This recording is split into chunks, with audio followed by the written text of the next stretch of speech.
Relative to the rest of the barons, the Touristville is a neon-clothed oasis.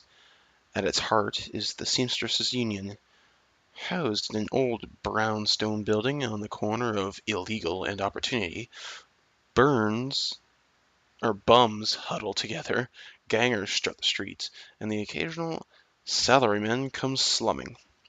The Union building has been retrofitted, rebuilt, and restored so many times that it's like an aging starlet wearing too much makeup in an attempt to stay young. The wild ivy growing out of the gutters adds to the effect. As you enter, the murmur of hushed conversations washes over you. The dive bar denizens raise their heads, take your measure, and then go back to their business. This is the kind of place where everyone knows your name, but keeps to themselves. Let's go into the Seamstresses Union then.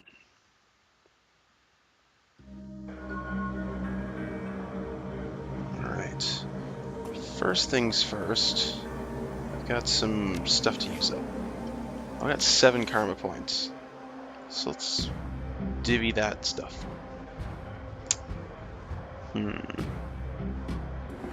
Well, I want to increase my... I'm going to spend my karma, yes. So let's go with 4 into charisma. And,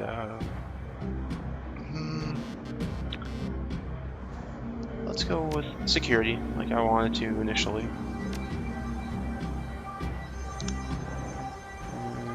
So that leaves me at 3. I get more health. Yeah, or I could get better ranged combat for an additional weapon slot. Yeah, that might be alright. Or dodge. +3 dodge, or +3 strength. Oh, it determines how far a grenade can be thrown. Yeah, I don't really care about strength that much. Better summoning. You know what? Let's do... Or I could do that. Full auto available, weapon permitting.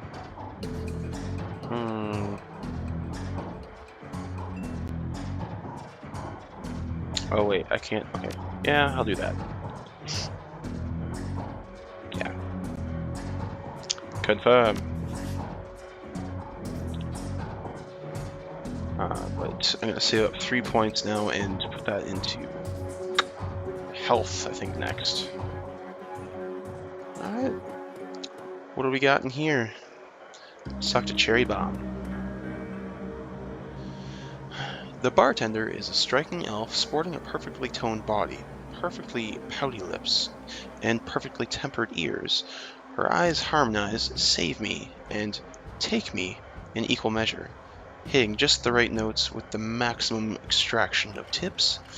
She looks at you, sees another elf, and smiles big. Hey there! I haven't seen you here before. What can I get you? Alright. Something dirty in a clean glass. How about a date? From the looks of this place, I can probably get anything I want. I found a bar tab with Coyote's name on it. Is she here?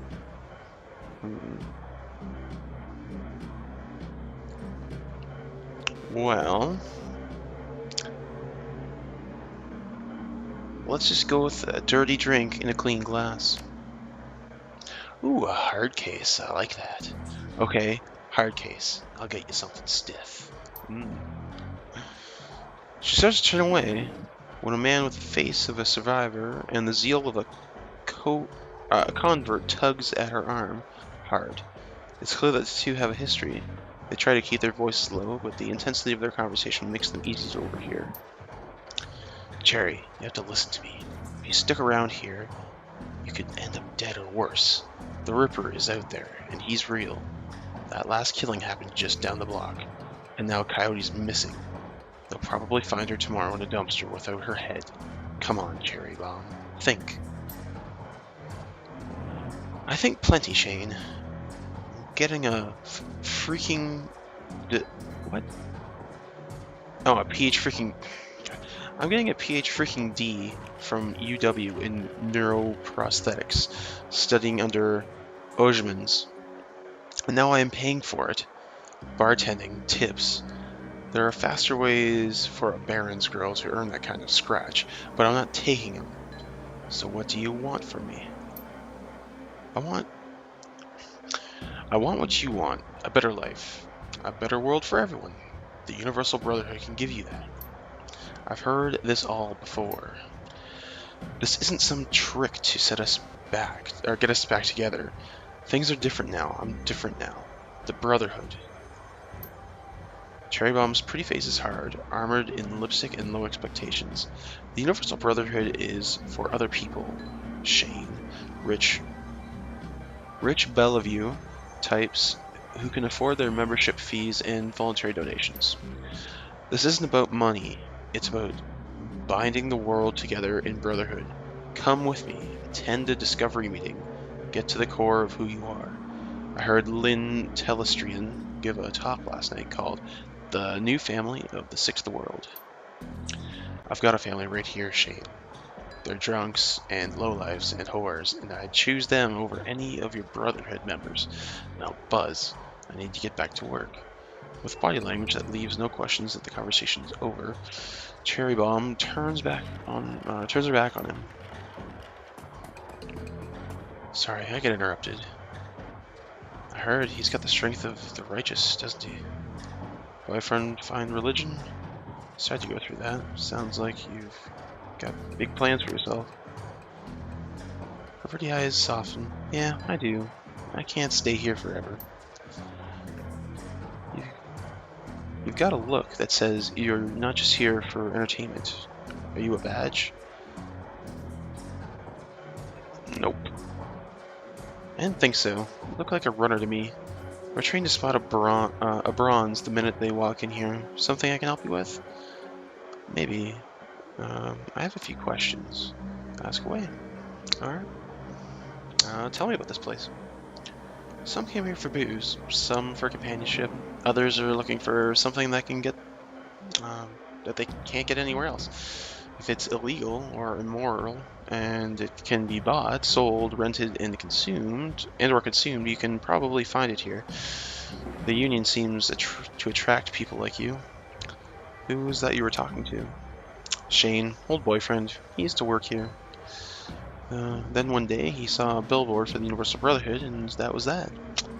Went to a meeting and made new friends, moved in with them. I was happy for him until he started coming around trying to recruit me. I don't need that, Drek. The guy mentioned Coyote. Is she here? She looks worried. No, I think she's away on business. Coyote, business, huh? Is she a shaman? With a name like Coyote? No. She shot a coyote once, thinking it was the shaman who double-crossed her. We've been calling her Coyote ever since. She's been missing for a couple of days now. Some people think that the Ripper got her, but I know her. Coyote can take care of herself. Ever hear the name Sam Watts? She nods. Sam was a regular customer and a regular pain in the ass for as long as I've been here. Talked a big game, but he was always broke. As soon as he got any money in his pocket, it went straight to his head. Chips, drugs, or booze. Coyote had a soft spot for him, though. Did you see Sam on the night he died? No, that was Coyote's shift. Who runs this place? I want to talk to them. That'd be Mrs. Kubota. She's in the back. You can't miss her. Thanks for the intel. I appreciate the help. Gutter punks have to stick together. Talk to you later. Cool. Alright. And that's Eric Marsman. Anyone else that I can talk to around here? I'll talk to Eric, see what he says. Hey guy, I got some extra outfits. I'm trying to unload. Want first dibs? Yeah, I'll take a look. What we got? Ooh, alright. Secure ninja clothing. Alley punk, just one step above The Street Ganger grants HP plus 3. Outfit grants the wearer dodge plus 1. The Tourist look, just toss it on and head out, perfect for working in the shop. Grants intelligence plus 1. Salish Runner. Clothes directly imported from the tribal lands, grants charisma plus 1. Ooh. What else? Clothing for the traditional mage, grants plus 1 willpower. Grants plus 1 intelligence. Secure adept clothing, basic clothing for the shadow running adept. Gives another armor, gives 1 armor. I already have that one. Alright, well, we're gonna just go with...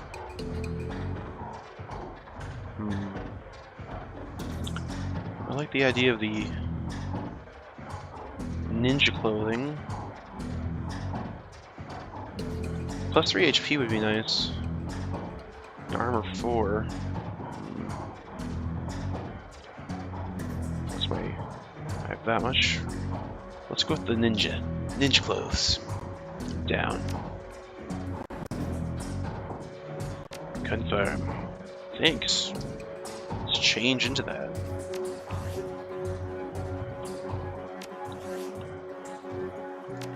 Yes.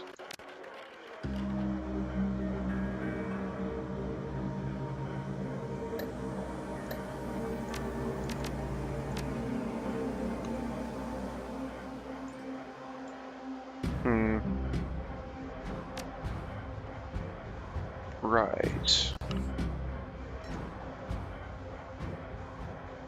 Yes. Okay, well, I bought it. Where is it? Oh, my stash. No, do not sell that.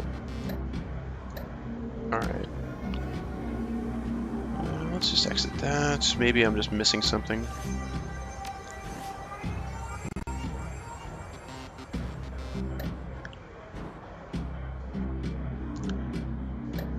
How do I get to...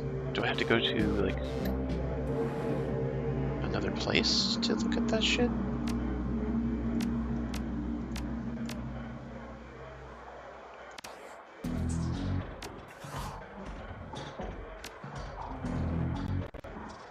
Inventory, yes.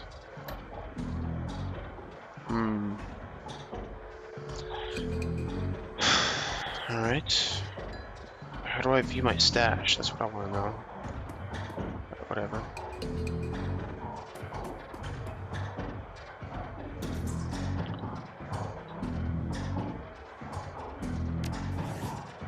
There's gotta be a way to...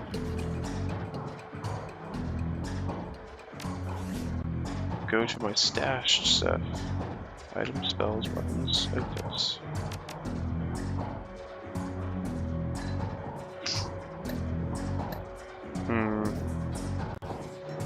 Well, whatever. Worry about that in a bit.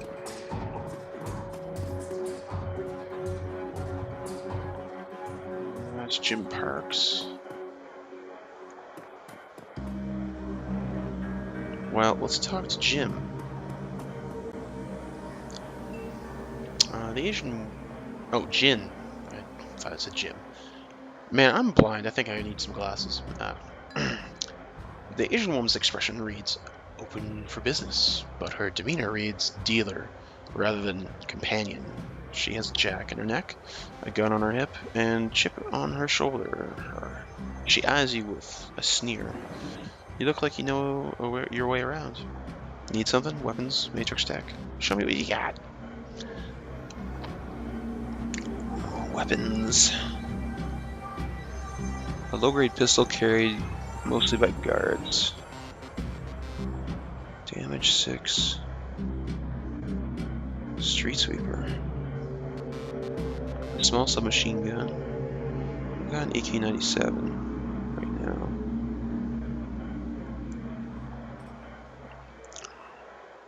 Any other rifles? No. I don't need any of this stuff right now. Maybe a machete would be good. No, whatever.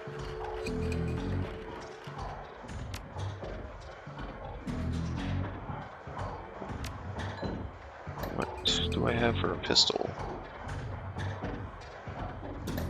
I don't have a pistol. So...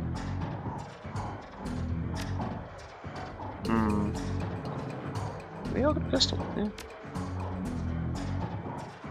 Let's confirm. Awesome. Oh, there we go. Ninja clothes. That's how you do it. Awesome. Confirm.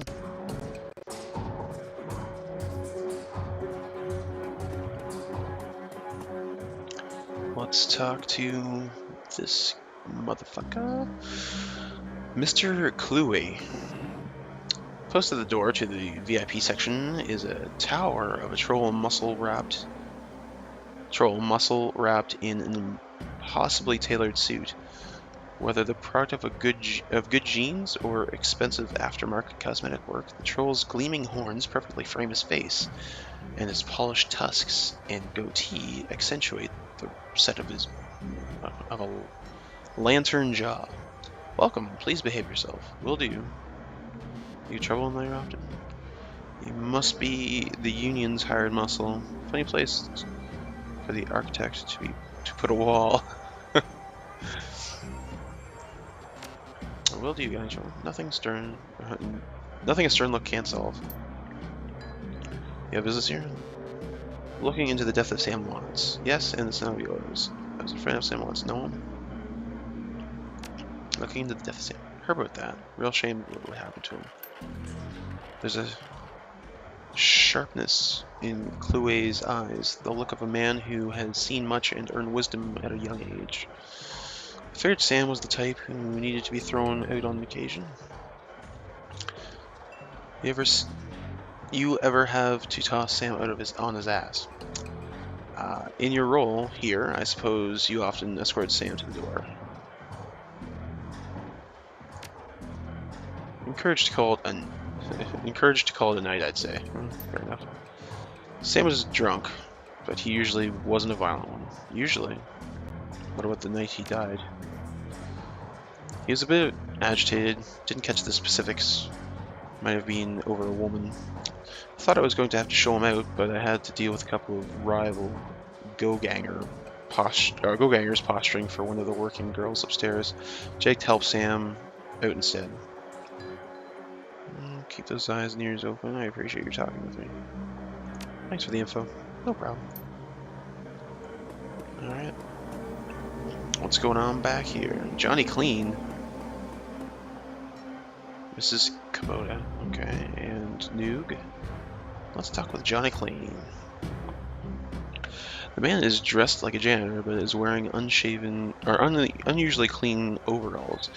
He's tall, rail thin, and has a cunning look in his eyes that says he's more than just a maintenance man. Howdy, name's Johnny Clean. You new here? Yeah, first time. Just getting back. Just getting a look at the place. I am. I imagine you've seen all sorts of things in a place like this, eh? True, quite true. And I keep my mouth shut about it, too. That's the secret to keeping a job here, and staying alive in general. Gotta work. See you around.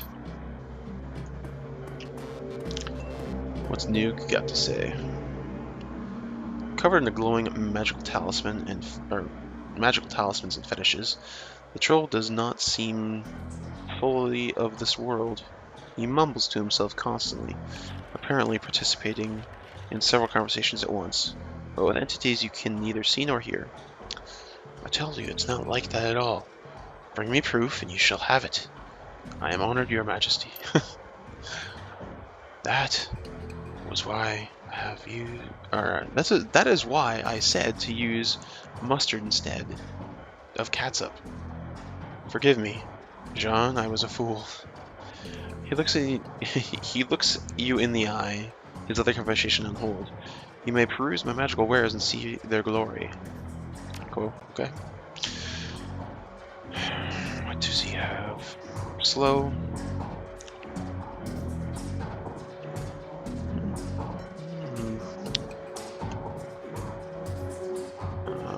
Force air elemental fetish.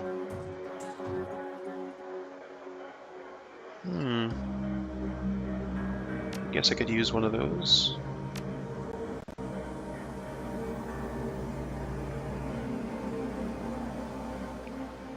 Confirm. Actually, let's peruse again. Eustache, no. Equipment.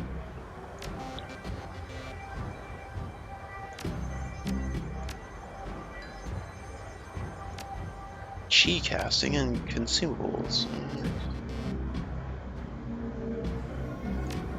Whatever. Let's talk to Kubota. Or Kubota. This is Kubota. Watches you cross the room, sizing you up as you approach. As you get closer, you can see that she's a mixed race, African and Japanese.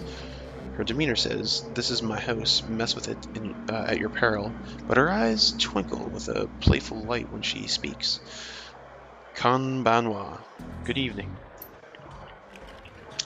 My, but aren't you the pretty elf? Are you sure? Are you enjoying the Seemstresses Union? There should be plenty for a man like you to enjoy. She eyes you closely. Or is this business?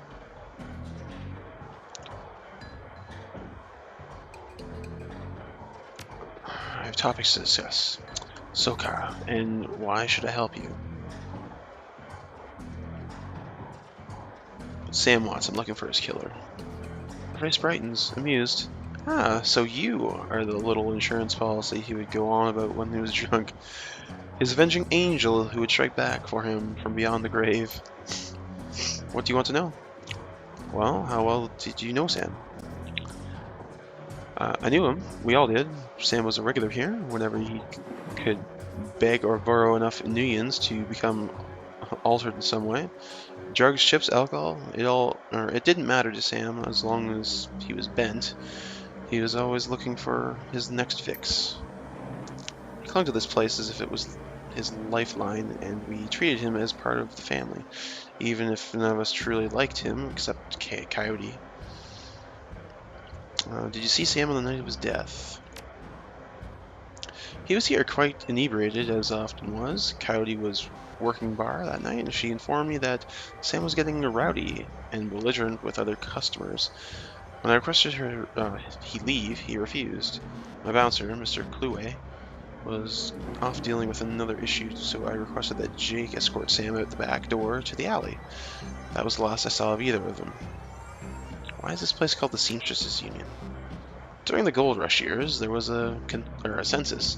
The politicians wanted as high a number as possible to gain power and revenue. To bolster their numbers, they decided to include all of the working girls, of which there was many, to the rolls. However, given the times, they could not list the girl's true occupation, so they entered them as a seamstress. When a girl accumulated enough money to open her own place of business, she named it the Seemstresses Union, so potential workers would know that they would be treated fairly there. And thus, a rich tradition was born. So, you're a former seamstress? No. Perhaps when we know each other more, I will reveal more about myself. For now, enjoy the union. One more question. Can you tell me where to find Coyote? Her face darkens. Would that I could. I have not seen her in 2 days. She's a smart woman and quite dangerous, but I fear for her. If she's dangerous, why fear for her? If she's smart, why fear for her? Because she's a dangerous line of work, and there is always someone smarter, more prepared. Her room is upstairs. If you are looking for her, I invite you to examine it. You may be able to uncover her whereabouts. I would not normally betray her privacy in this way, but she's missed 2 shifts now, and cannot be reached on her own or on her comm. It is unlike her. If something has happened, I will not have inaction on my conscience. Here is the key. Cool. Upstairs we go.